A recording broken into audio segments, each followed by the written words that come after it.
July 24 నుండి 29 వరకు గోవాలో జరగనున్న నేషనల్ కిక్ బాక్స్ ఛాంపియన్షిప్కి Visakhapatnam super kick martial arts club నుండి సీనియర్స్ కేటగిరీలో సిహెచ్ ప్రశాంత్ కుమార్ మరియు మాస్టర్ కేటగిరీలో సిహెచ్ ప్రసాదరావు ఆంధ్రప్రదేశ్ తరపున kick boxing president G Anand Balu నేతృత్వంలో ఆడనున్నారు.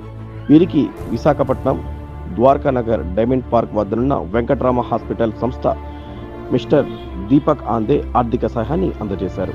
ఈ కార్యక్రమంలో డాక్టర్ దీపక్ ఆందే మరియు AP kick boxing president Anand Balu తదితరులు పాల్గొన్నారు.